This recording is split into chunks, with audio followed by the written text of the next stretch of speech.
Yeah, and if you can just move a little to your left.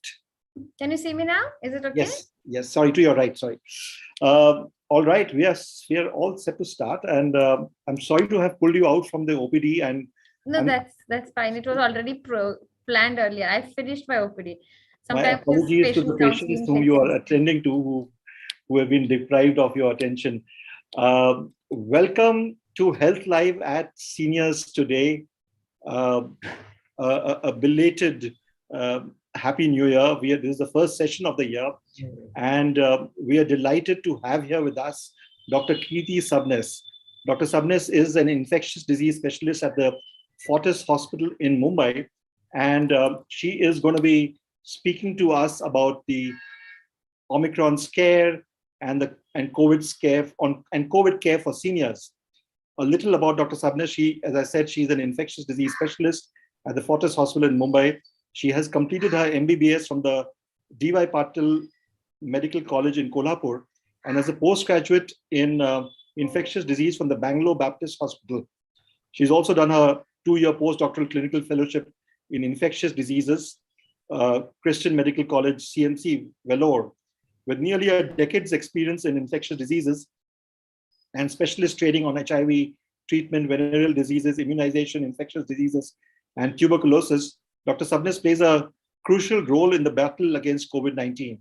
Not just patient care, she has extended her efforts to community care by leading multiple digital initiatives that were aimed at community education empowerment.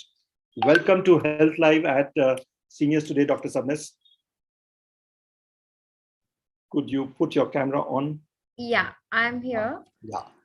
First of all, my apologies to your patients whom we pulled you out from. No. I know it's your OPD time is over, but tell me, you are an infectious diseases specialist. When you did your education and when you specialize in infectious diseases, did you ever think that this would come to this pass? No.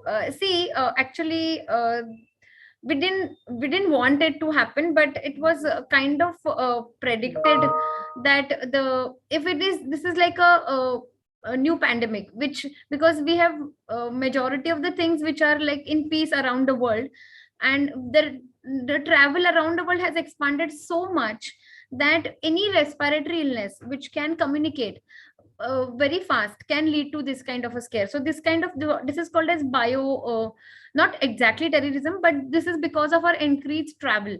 The people can reach across the globe within 24 hours. So if any infection which is there can't be contained well, whatever we try, because of the population and the travel.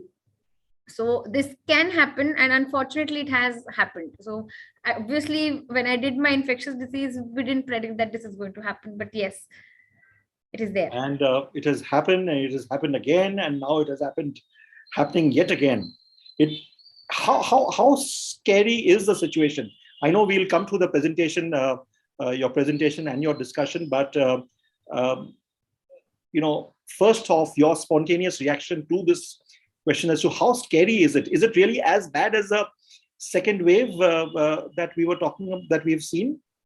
Actually, what is happening is, this is, as I say, in majority of my discussions, which I do with clinical doctors, or which we do with normal non-medical staff or people, is this is a respiratory virus. Like, this is a virus for common cold and cough. So in a year, you would have seen kids or people, elderly people, like our discussion topic today, do get cough and cold so many times.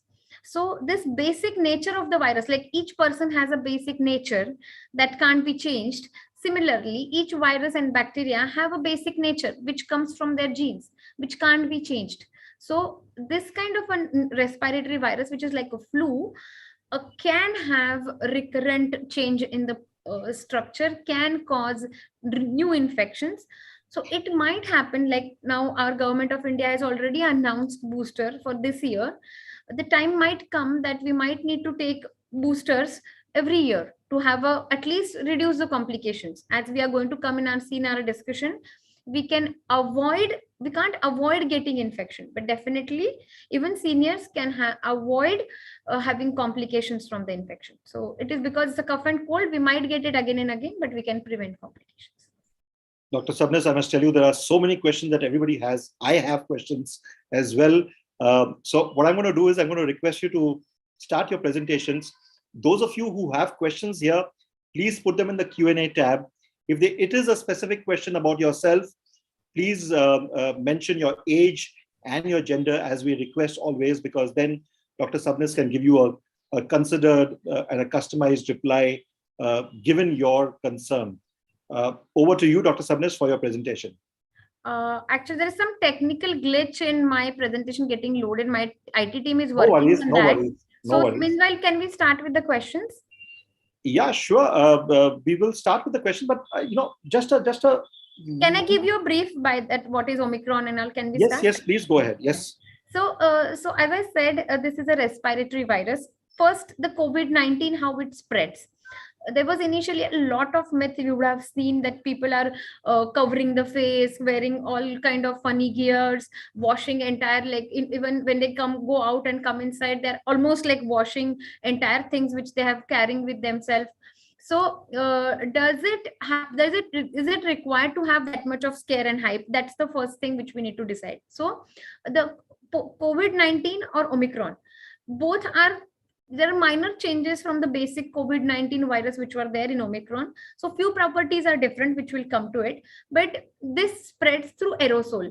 This is a basic thing which everybody needs to understand, and that is a basic key for the prevention.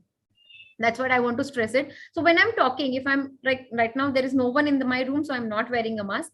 Otherwise, when we are not wearing a mask, if I'm infected, I will generate a lot of droplets, aerosols, and that is a main source of infection rather than the things which I've handled. Rather than if I'm wearing the seat, somebody sitting on the same place when I'm gone from here. These are the not common source of infection. So it is very important how it spreads, and that's why we should always wear a mask. If it is a closed space, we can't maintain a distance of 1 meter between the people. We should always try and wear a double mask in case of this Omicron variant. So what is this Omicron variant?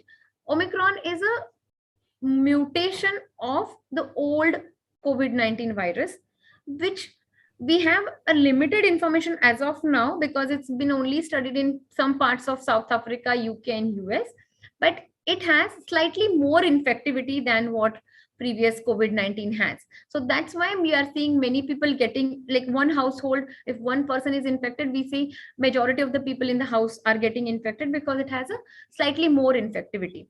So does it translate into having more complications? So far, the overall people who are on oxygen requiring ventilators are low, but we are early in the part of the wave. So it might be a little premature to say that it will not cause complications. As in the second wave, we have seen with Delta, Omicron also has complications in the people who are having comorbidities. That's what, or people who are having age more than 65. So that's what we are also seeing, people requiring having age more than 65 and have lot of comorbidities like uncontrolled diabetes, uncontrolled hypertension, kidney problem, liver problems, who are on cancer therapy. These people are requiring more and more medical attention. Otherwise, majority of the people are getting better with home care itself.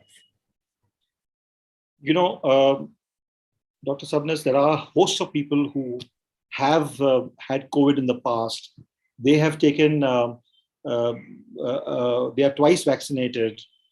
Some of them have also gone out of the country and taken a booster, or some of them have even got it in India in an unauthorized way.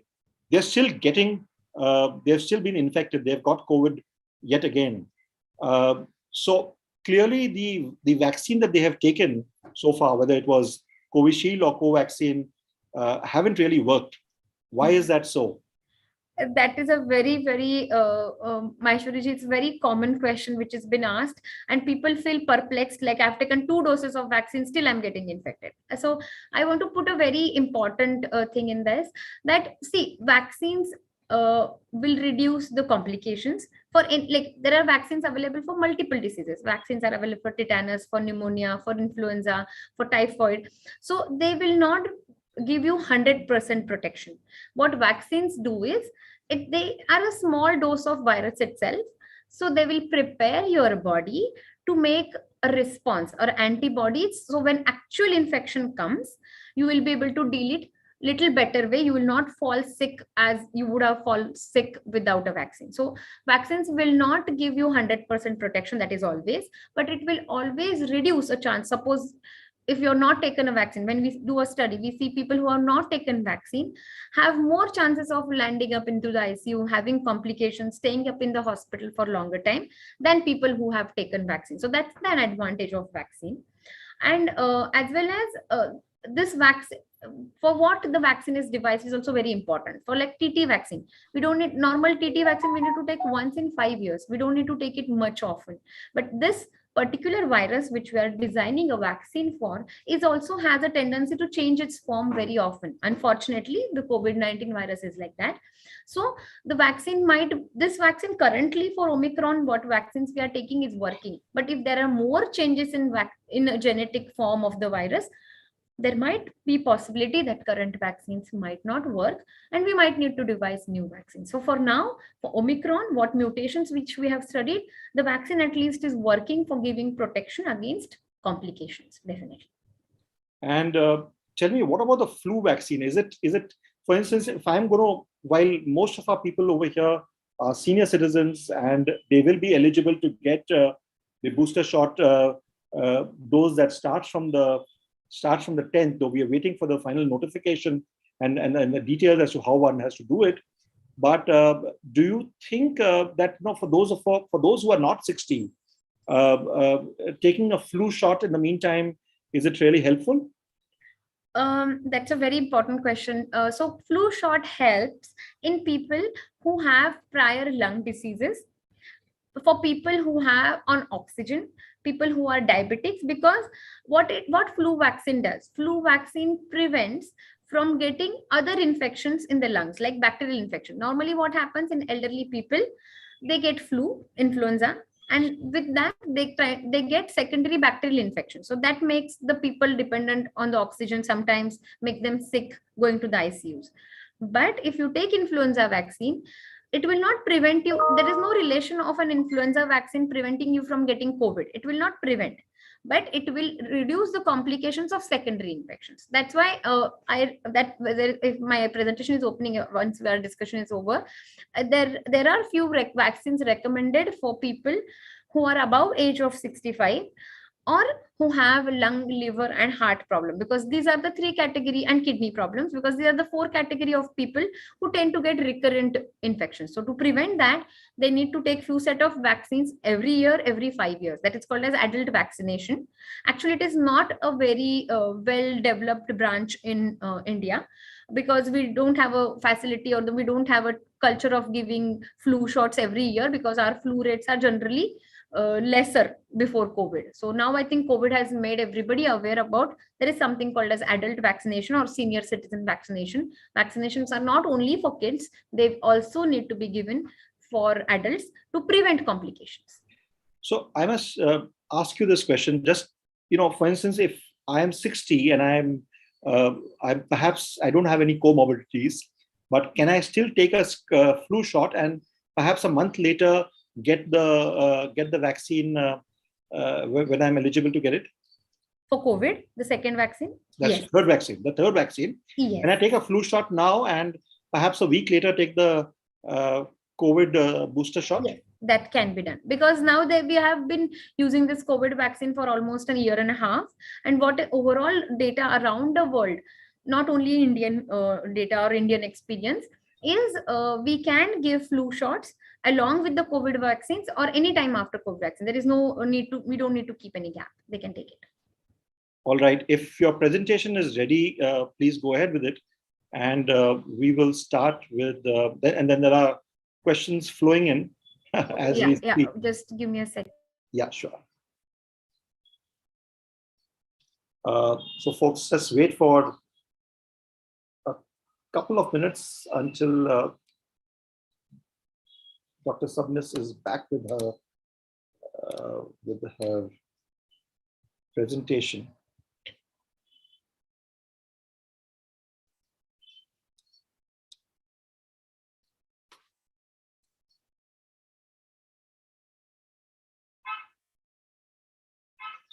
So, I see there's a question from a 42-year-old anonymous attendee. I'm sorry, I'm not very sure whether we'll be able to take your question because the preference is to people who are seniors, but if we have time, we will ask your question. Yeah.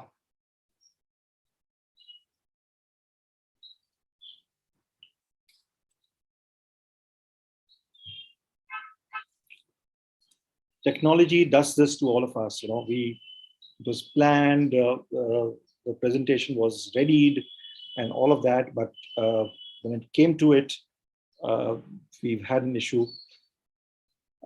So for those of you here who are waiting, a lot of stuff happening at Seniors today. We are on the magazine. We are closing the magazine, the January issue, in the next week, and the next issue will be out on Jan 15th. So you can look forward to that. As you know, that we have a really buzzy website, which is in English and Hindi. And this is updated every day, Monday through Saturday. And there is some interesting content which is there. And you can get alerted about it by just putting by subscribing to our newsletter. And the newsletter comes to you every day at between 6:30 and 7. And in fact, if you put your beep on your phone, it can also serve as a good morning alarm because it's always there on time. It is scheduled by our fairly advanced email software, so it will always reach you on time. And on the events front, we have Seniors Have Talent that is completing the last group of season 6 is happening tomorrow. So we will have that, and then there'll be a week's gap, and the finale will happen on January 23rd. And there are the other sessions that we have: storytelling, Kabir, and the poetry, etc. I will request a producer to put in the links over here so you can have a look at that, and perhaps be there. But subscribe to our newsletter, and once you subscribing to our newsletter, you will get all the alerts every day and as things happen. We are still waiting for Dr. Sabnis to join us. Once she is here, we will start with her presentation. Please keep sending your questions, and as I said, mention your gender and your age. If you don't want your name to be revealed, you can send in your questions as an anonymous attendee, and we will take the question. This session is available as well on Facebook as well as on YouTube. Our live feeds there; these go both the places. But if you are there on Zoom, you can ask the question to the doctor who is there in the house. Yeah, we have Dr. Sabnis here, and there is some technical glitch with this computer which I'm not able to solve. I think because the questions are piling and our time is limited, I think we should go ahead. When it opens, I'll tell you that it is opening. All right. Thank you. We will. So let's go to the questions directly. Thank you for being flexible about this technology thing that is there. Things get crazy, right? The graphics makes it understanding easy. So that's why I was trying to put those, but unfortunately, it's not. No worries whatsoever. So there's a question from Katie Dadanchi, who says, Doctor, my husband and I are in our 70s. We had previously paid to go on a tour with 75 people to see the Statue of Unity in Gujarat in the first week in February by AC chair car train to and fro. Now with the Omicron virus spreading, is it safe to go there for 4 days? If we are vaccinated, what precautions should we take, or is it safer to cancel our going completely? Uh, that's a very important question. There is a lot of scientific information also related, and also a lot of emotional information, because as an elderly people, I understand they like to be with the crowd, they like to go out. It's been 2 years, people are not going out anywhere. But unfortunately, the scientifically, what I will say, because there are a lot of asymptomatic cases also are increasing. So I will prefer when the cases are very high, we are detecting almost 20,000 cases per day. I will say people who have comorbidities and above age of 65, these are the people who are likely to have, even if they have infection, they are likely to have complications. So I will urge all this category people to avoid travels when they are not necessary, at least for next a month or two. Because what we have seen in South Africa, the overall, if eventually all the Delta strain is going to get replaced by Omicron for this wave, and overall Omicron presentations are milder in the people who don't have comorbidities, and the peak will asymptomatic cases. So like the when we reach the peak, we will reach to the plateau within like last time within 6 weeks time. So if all the travels which are not necessary should be avoided in the 6 weeks, so I will prefer to delay your travel. You can plan it sometime in March or April if possible. If you heard me saying mask, mask, it was to somebody at home who was answering the doorbell and not wearing a mask. So I said, please wear a mask immediately. Yeah. That brings me to a question which has been asked. Doctor, what kind of a mask should you wear? There are so many masks that are available. There are all sorts of theories. Is an N95 the mask that one should wear, or is it, is a cloth mask all right? Is a mask like the surgical mask the better thing? What should one wear, and what is really effective? So it is a really $1 million question. Like it's like asking when the pandemic is going to get over. Let me ask you this. What do you wear? What do you wear when you are seeing patients? What do you wear when you are when you're outside, etc.? So that's why I explained initially. The infection is not only droplet, like from your throat, from your secretions, from your saliva, from your nasal secretions. It also is aerosol generation. So the best mask when you are in a closed space, there is no ventilation, like an AC building, like of a bank or an office or a hospital, and when you are not sure that other people whether they will wear a mask, like a marriage. So that kind of a situation, it is always better to wear an N95. Wearing an N95, using an N95 on daily basis when you are not under a well ventilated area is difficult. So what I suggest normally is, if you're a doctor or if you're a healthcare personnel, or if you're visiting a hospital which is likely to have more cases, it is always better to wear an N95. If you are visiting a market which is not very, we should avoid crowded places where you can't keep less than 1 meter distance, you can't keep between the people, it's better to wear N95.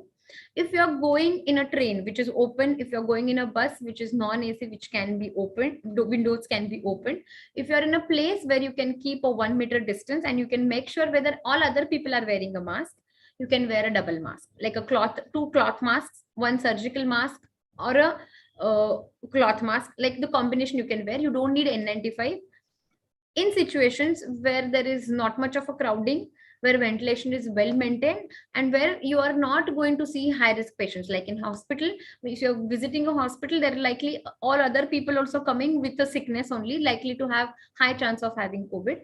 So in those places you should wear N95. Other places you can wear a double cloth mask or a double surgical mask. That should give a proper protection. Doctor, like for instance, it happened just now at my place. There was somebody who was there at the door, and you're taking the deliveries. What should one be wearing one at that time? Is it okay to be not with a mask at that time because it's just for a few seconds that you're doing it, or is it important to wear an N95 then, because you don't know where the person is coming from? And the fact of the matter is that we don't have a lockdown situation now, as the governments are saying that there may not be a lockdown this time around. In that case, for these moments that are there, when there's somebody at the door, when there's or you are stepping out and you are eating something, at what stage is it okay to be not wearing a mask, or is it an absolute no-no? It's an absolute no-no for not wearing a mask, even for a brief time, because of the contagious nature of this virus. And the person who is coming to you, you don't know, he might be a young person. See, today's discussion, I'm pertaining mainly to the senior citizens, not to the people who are less than 50, who's right. Absolutely. So the person who is coming to you might be having a good immunity, might be not having any comorbidities, and he must not be wearing a mask properly. That also is very important. If he is not covering his nose and face, the purpose of mask is not served. So ideally, if a senior citizen more than age of 65 is going to talk to the strangers, it's better to wear either a shield, which will give you eye covering also, which is actually very good, or wear a double mask that should serve the purpose. If you have specs, then don't need to wear a shield. If you have specs, you don't need to wear a shield because eyes are automatically covered, and wear a double mask. All right. So you suggest a shield is a good thing to have, because you also protects a lot, because it will protect your eyes also if the person who is with you in front of you is not wearing. And what about, there was a question about a flight. Now, if one is taking a flight, you have somebody sitting next to you, and she or he could well be infected. In that case, what has to be done? Or there are people who are traveling by local trains or buses, etc. What does one do for that? Or in an Uber or an Ola, you are in a closed car, and you could be the person could well be infected. So we strictly avoid shared Olas or autos. That's one. That's very important for elderly people. You should always go with the windows down. So actually, local train is very good if it is not crowded, because there is a lot of ventilation available. So I will prefer a Ola which is not shared with windows down. After that, I'll prefer a local. If I want to take, suppose, my mom for a travel, I will prefer an Ola or Uber which is with windows down, if I can't take my own car, obviously. Or second, I will prefer is an auto or a local train which is open with non-crowded hours. So that should be the gradation of travel. They can, obviously, people for immediate reasons, for important reasons, patient people might need to take a flight also. So in the flight, because see, it is already a under pressure container, so we can't guarantee even if you are wearing a N95 you will be 100% protected. So I will advise all the elderly people who are taking an emergency flight, you have to travel, in those cases wear an N95 with a shield. I think that should give you a good protection throughout in the airport, because it will be whole airport also will be a centralized AC building. So ideally, don't travel, and if you have to travel, then you must wear an N95 and a mask. And how often do you change these masks? So the surgical masks are disposable. Once you remove, we have to throw them. Cloth masks can be washed and used, but the porosity will change. So that's why I'm advising double masking. If you're wearing a cloth mask, you should wear one more cloth mask on that, or better wear a surgical mask on the top of it. N95 mask, we have heard a lot of washable N95s. So actually, when you wash them, the purpose of N95, that is filtering the 95% of the small size particles, goes off. So the protection will be come down to almost 50% if you're wearing a washable N95. So generally, there is nothing like a washable N95. Normal N95, which can be cycled. So in between, so what we do is we make a 5 sets of N95 masks, and we change them every 5th day. So day 1, day 2, day 3, day 4, day 5. We make a sets of masks like this, and we use them of a 28 days cycle. So which will be economical, give protection, and have easy for use in elderly people also. So they can you buy a 5 mask and use them over 28 days by making a cycle. Every 5th day, the first mask will come. And the N95 is there's an FF2 also, which is there, which is a type of an N95. Is there any special N95 that you would recommend to our to our people? We request the owner to kindly. Can we have a repeat question? Is there any special kind of an N95 that you would recommend to people? N95, actually what happens is N95 generally the qualities are good, but then it has to be fitting well. So we have to make sure that when you are putting it, it should be tight enough and it should not leak any air. When you're closing it, you can test by blowing it inside the mask, and it should not leak any air from your nose or from your below area from the cheek. So that's the purpose of wearing an N95. That's what is called as fit test. If you have a mask just now, can you show us? Yes, I can show you. So this is the mask. Yeah. When I put it, so first of all, when you wear it, it should be fitting well on your nose. That is very important. When you press it and see and blow, the air should not leak from up here or here. Another very important thing which is done by many, even my mom also does it. Whenever you're wearing a mask, when somebody comes to talk or when you want to do something, you put the mask down.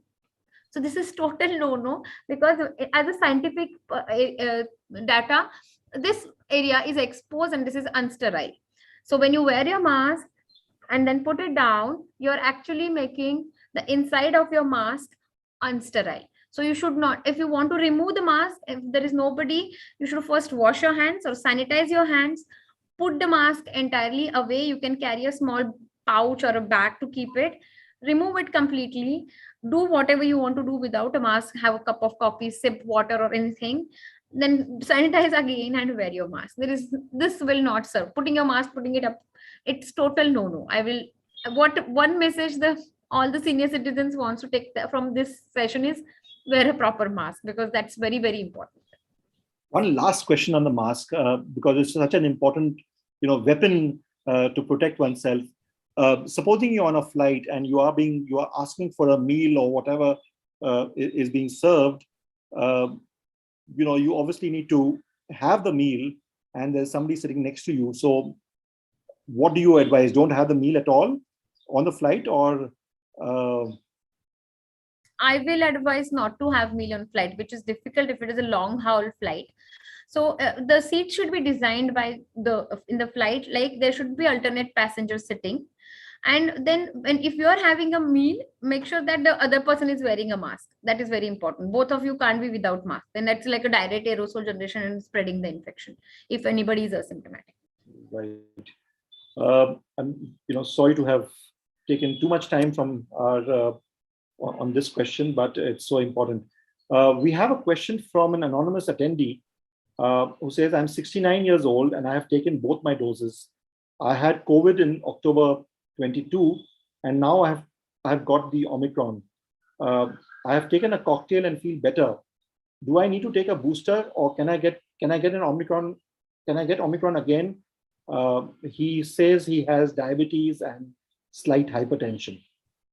So my first advice will be, as you have taken an antibody, the vaccine you can delay by at least 6 weeks, because the antibodies are giving you the natural, you have an infection that will give you antibodies. You have taken a antibody cocktail, which will also give you antibodies. So if you take a vaccine, obviously that antigen expression and your own natural antibody production will be halted at least for first 6 weeks. So don't take a booster dose up to 6 weeks from all this recovery from COVID. That is one. Second is very important advice from my side will be, because there is a likely infection. You might not get Omicron again, less chances of getting it, but there might be new mutations which we don't know yet whether they will come or not, and you might acquire those because this is entirely different virus for your body. So it is very important that your underlying diabetes, hypertension and obesity, if you have, has to be very well controlled, because these are the good 3 weapons you have against COVID. Even if you get it, at least you could prevent the complications with the help of medicines which are available. So underlying your diseases, this is for all senior citizens who have diabetes, hypertension, obesity. Don't take it lightly. Don't be like you have not seen your primary physician for years together because of the pandemic. Make sure you are having good control of your diabetes. You are checking that 3 months diabetic control of glycosylated hemoglobin, and it is under 7. So it is very important, because that will prevent you from getting complication. As I said, this is a cough and cold virus. We might not be able to prevent from getting it, but definitely it's entirely in our hand to prevent complications. So this will be my advice for our anonymous attendee. Right. Thank you. We have a question from Mr. Shantilal Vora. He says, I'm 97. I have not taken the vaccine till date because I'm a strong believer in the karma theory. How safe am I? Yeah, I believe that the positive attitude gives immunity, but because of your age, we don't want to take chances. Even if it is giving, if you were any of my family relatives, I would have said, even if the vaccine is giving you 5 or 10% of protection, that is worth it. So, and we have seen till now, we have vaccinated millions of Indians, billions of Indians. Hardly any life-threatening side effects. What we at your age, I really congratulate to have a healthy life, but at your age, what we look for is any life-threatening complications because of the vaccine, so which we have not seen. So I will definitely urge you, because this is infectivity is more with this variant. We don't know with the next variants which are going to come how the infectivity will fare. So at least 2 doses of either, there are 5 vaccines which are available in India, all are safe. Please take the vaccines. Doctor, there's a question that has come in, and I think the same person who was asked the earlier question is that, Doctor, how are we so sure that the cocktail will work against the Omicron, or not taking a vaccine again is for the next 6 weeks that you recommended is fine? Because there's so much of trial and error and research that is ongoing. How can we really trust the information? Especially because there is some information which has come in that even the expired Covaxin vaccines can be taken by people because they are not expired. So when there is so much of work in progress, how do we trust any information that comes in? So I agree. This science is evolving, and it is depending upon the scientific information. So scientific information comes from people who undergo the infection, or from the trials which are done on a healthy volunteers. So the data keeps on changing. Like initially there was a lot of supporters of taking hydroxychloroquine, like it has been taken to many of the staffs in the hospital also. But now it has gone completely out of because this is a new virus facing for the humankind for the first time. These things do happen. But what we have seen is Omicron and antibody cocktail generally doesn't go well. That antibody, because there are changes in the structural protein of the gene with Omicron, the antibody cocktail works on those structural proteins. So it's generally not very effective in preventing that's what initial data says. That's what we are not actually recommending for. If we are very sure about having Omicron, which is with the genetic analysis, our PCR tests can predict Omicron but can't confirm. So otherwise in Delta till now, the antibody cocktail has helped, at least, as I said, we are targeting everything to prevent complications. I'm telling you yet time again, we will not be able to prevent infections 100% because it's a respiratory virus. Has quite a bit of infectivity. It is like cough and cold if you get it as a normal infection. So we have to prevent complications like going up on a ventilator, staying on an oxygen, staying in the hospital for a long time, having high grade fever for a long time. This is what we as a doctors, we look for to prevent in senior citizens. So that we are achieving with vaccines. I agree about the data ambiguity, but everybody is trying hard to get a scientific data. Like remdesivir has coming again in the treatment protocols. We are using it and it is working. Obviously, it is an in-hospital treatment. And second part of the vaccination, the question was, second part of the question was vaccination. I feel the vaccination is pretty safe to take for elderly people. Thank you. We have a question from Mr. Brijendra Kumar. He's 76. He asks, he's undergone angioplasty twice. Unfortunately, I've just been found having COVID. Any special advice for me, particularly to protect my heart and get over this virus? She's 76 and has comorbidities. He's 76, yes. Yeah, so I think we should be getting at least, you need to be in your touch with your basic physician who knows your history, who knows your medicines, and you can home quarantine yourself and monitor. So that, but you need to do some periodic blood tests to know if any complication is happening at the interval of, I'll say, 3 to 4 days. So generally what happens is, that brings to us to a very important topic of home quarantine, who can be home quarantine and how to monitor yourself in home quarantine.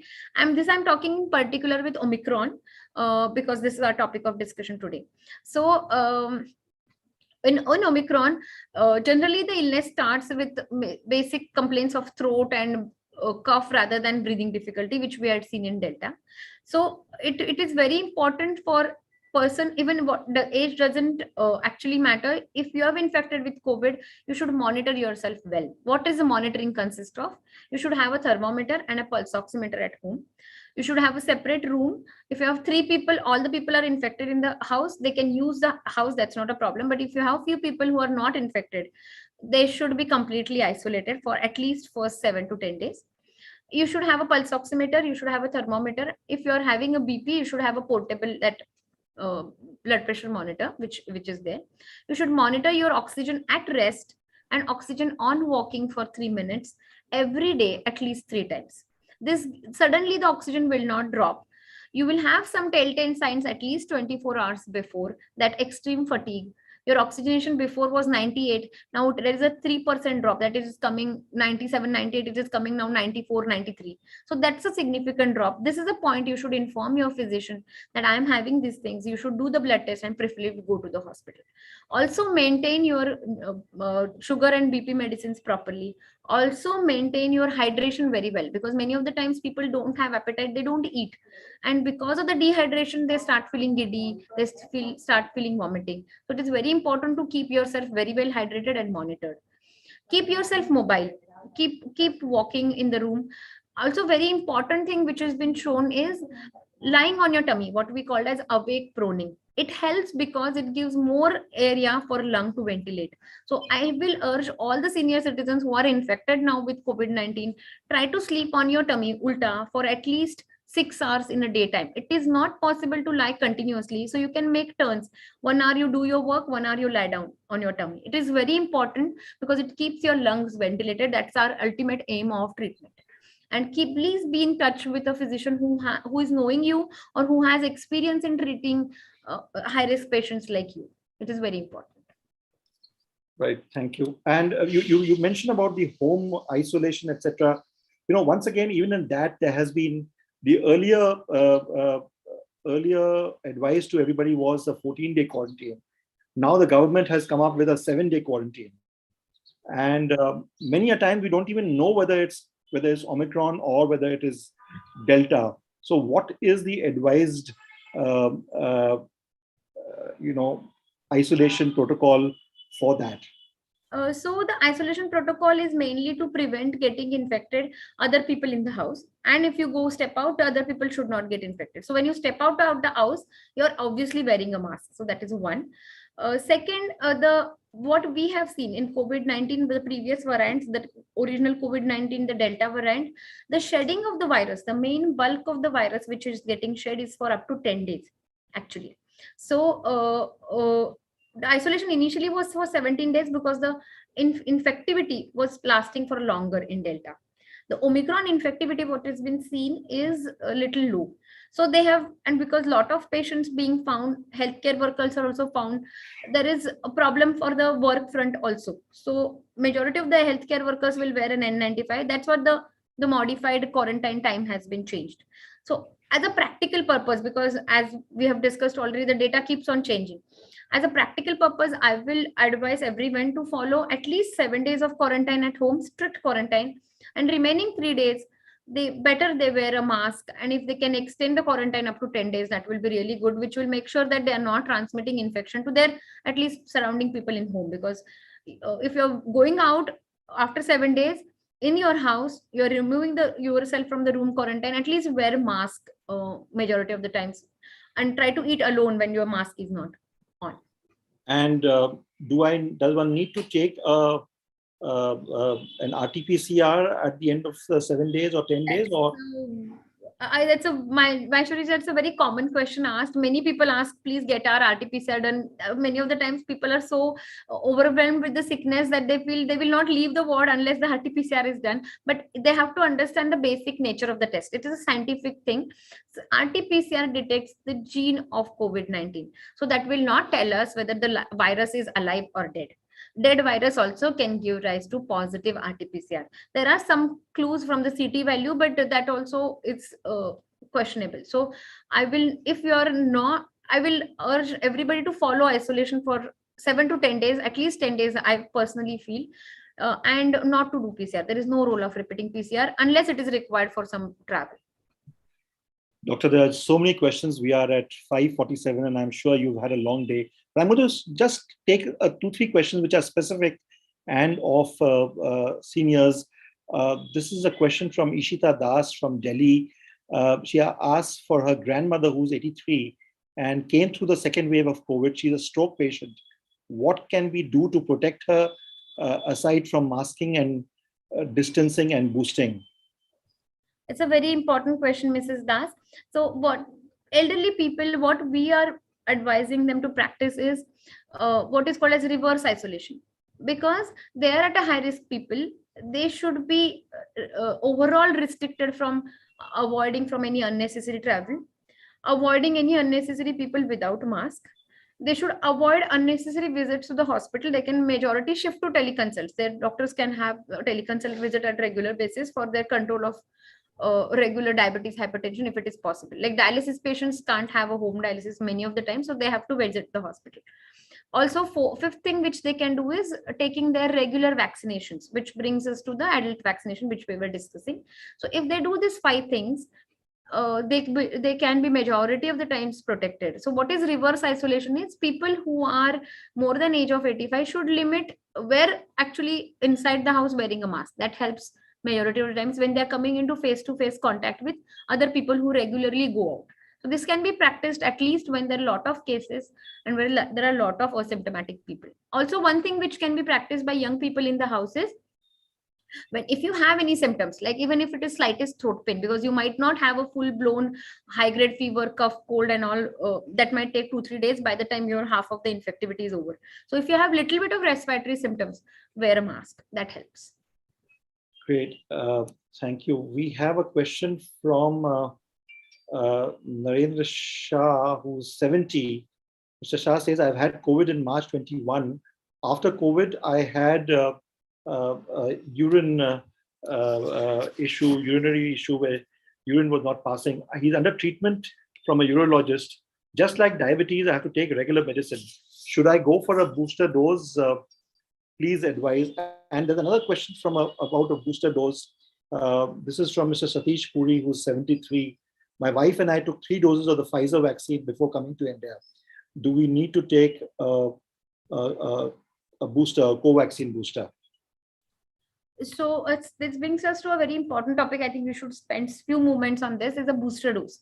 So all the senior citizens are eligible for booster dose who have taken their last COVID vaccine 9 months before. So for Mr. Tuli, who has taken a Pfizer dose, make sure that your last dose of booster vaccine was before 9 months, at least, preferably 12 months or at least 9 months before you go for this booster. That automatically says that you might have a protective antibodies because of the last vaccination, and this vaccination might not be required for you so early. So that is one. Second, regarding urinary infection and diabetes, the question which was asked, it's better that you take vaccine because of the diabetes. There is no contraindication of any urinary infection or diabetes with vaccination. Only contraindication for immediate vaccination is if you have any active infection. If you have high grade fever in last 1 week, you delay the vaccination by 8 to 10 days. Otherwise, there is no specific contraindication for taking a vaccine. Few people have had, unfortunately, few side effects with the vaccination. Like few people have developed some rash, few people have developed sometimes weakness or high grade fever. So these are specific cases. Generally, the second dose of vaccination or third dose of vaccination is not a contraindication. But if your physician has labeled some side effects are due to vaccine, I will urge them to consult a specific infectious disease consultant or people who have experience in dealing these complicated vaccination issues, and then confirm and then only decide not to take. Otherwise, vaccination is generally safe for everybody, and I'll urge to take it. Doctor, I have two questions for the last two questions, and I'm sorry that I have not been able to address all the questions. There are so many questions that have come in. Okay, I'm going to ask you three questions. One is, what about steam inhalation and kadhas and all of that people are advised? I don't know, Maishwariji, why everybody is so fascinated with kadhas and steam, because each and every talk I give it to people, at least once I have to answer this. I have seen people having mouth ulcers by having the kadhas so hot. So I always tell this explanation. So what is the purpose of taking steam? You think that the steam is going to kill the virus? So the scientific answer is no, because we need more than at least 70-degree temperature to kill the virus, and 70 degrees steam will scald our skin. So it is not possible for us to take the steam. So what steam does?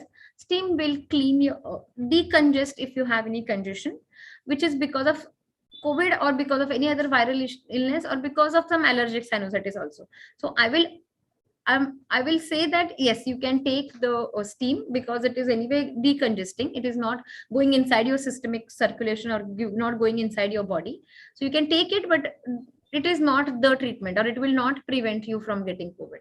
The prevention from COVID is wearing a mask properly, avoiding unnecessary contacts, taking your vaccination, and keep your hands clean. These are the only 5 things which are going to prevent from getting COVID. Not steam. Steam you can take. I'm not against taking steam. We have had few instances of kadhas because it has few medicinal properties which can have sometimes blood thinning related issues. So I will say don't overdo the kadhas. If you feel soothing, if you feel better, you can take it once a day. I'm not totally saying you avoid, don't take it. But people are drinking it 6 hours, every 6 hours, every 4 hours. That will not prevent. That will lead to some systemic complications. We have seen it few before. So you can have steam at least. You can take steam for once or twice. You can take kadha once a day or once alternate days, but it will not prevent you from getting COVID. Definitely not. Doctor, one question about the rapid antigen test or the lateral flow test as it's called, and now there are various available in the market.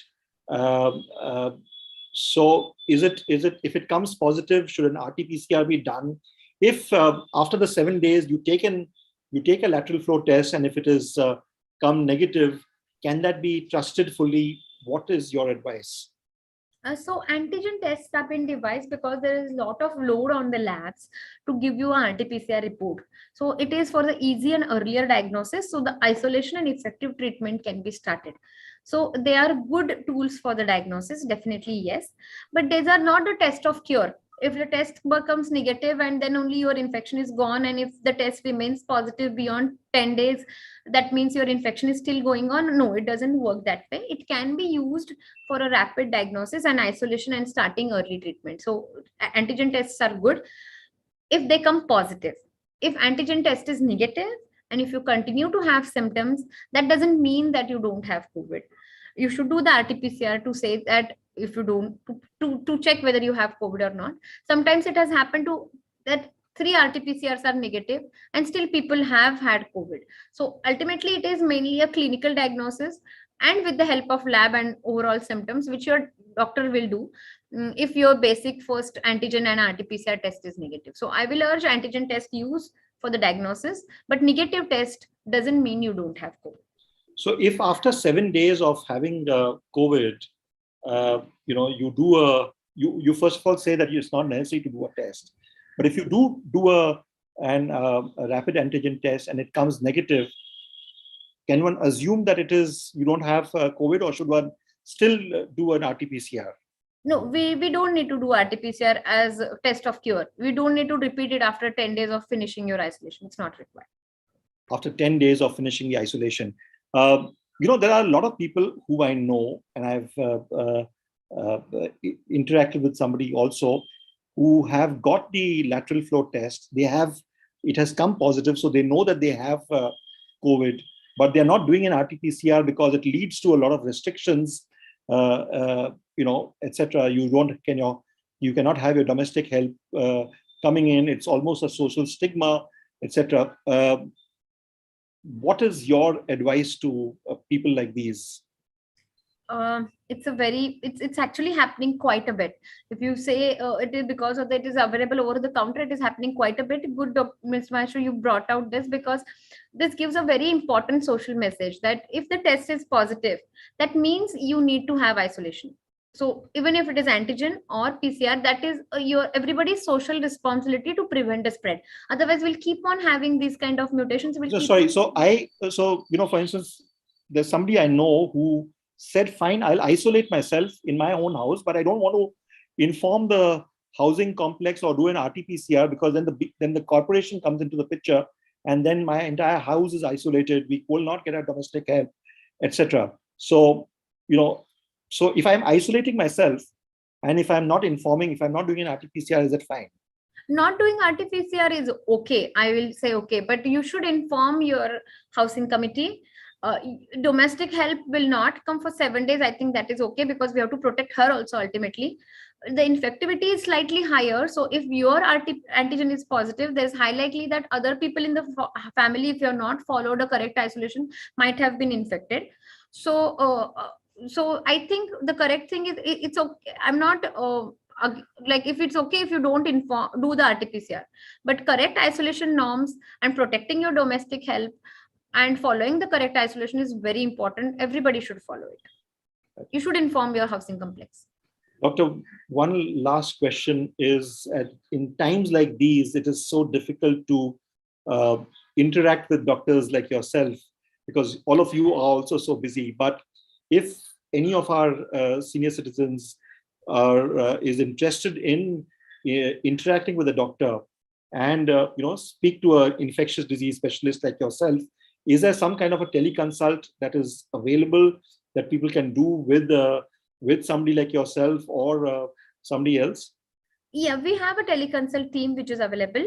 So like me, there are another two, three doctors who are doing along with me. It's a team. So I will drop an email ID or a contact number so people can interact if they have COVID.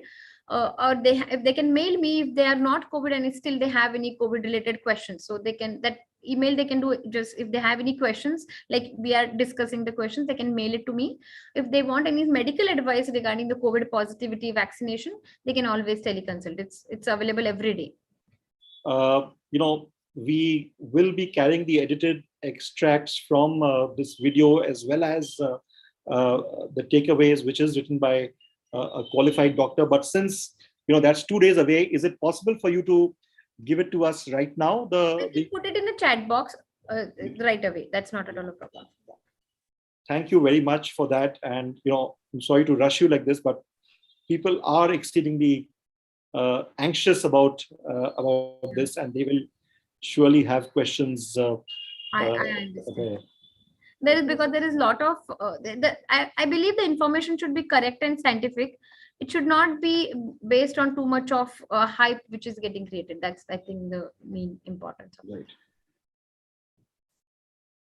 Right. I'll share the number as well as the mail ID. Yeah. So even as Dr. Kirti Sabnis is doing that, the edited extracts, edited video, as well as the takeaways will be there on seniorstoday.in on Monday. That is day after tomorrow. It will be there, so you can have a look at it. Just in case you've missed out on any point that has been raised, you can always refer to that and equip yourself with the information. As we always say, it is important to be equipped with information, and this is what we at Seniors Today do always. So Dr. Sabnis has given the phone number, which is a Mumbai number, that is 022-4365-4365. That is 022-4365-4365. It's a Mumbai number, and the email address. I'm just typing it. Yeah. So this is the Fortis Hospital the Fortis Hospital. I must get the pronunciation right. The Fortis Hospital, and the email address is enquiry, enquiry.mul at Fortis, Fortis, healthcare.com. And you can write to them. Inquiry.mul at Fortis Healthcare. So enquiry.mul at fortishealthcare.com is the email address. I will give another one. There are two, so they can write on either. Enquiry.mul and enquiry.mulund also is there. Enquiry.mulund. Yeah. Mulund, as you know, is a suburb of Mumbai, and that's where one of the Fortis hospitals is in Mumbai. Thank you very much, Dr. Sabnis, for taking your time off after a very busy day at the OPD, and and answering all the questions that were there. And some of them are very basic, and I'm sure you have addressed them for 100,000 times in this last year and a half. But these are questions that are there, and I hope that these questions have been addressed. The doubts have been addressed by your answers. I really hope and pray that you are safe, and your team at the hospital and all our healthcare professionals are safe and taking care of yourself. To all of you here, please take care of yourself, and we'll be back once again with the Health Live at Seniors Today next week. Next week we have a special session by a veteran ENT physician, Dr. Divya Prabhat. He is going to be speaking on hearing loss in the elderly. The registration link is there in the chat window, so you can register there and be part of that session. Thank you once again, Dr. Sabnis, for this, and thank you for the team at Fortis Hospital to have facilitated this. Thank you. Pleasure is mine. Stay safe, everyone. Take care.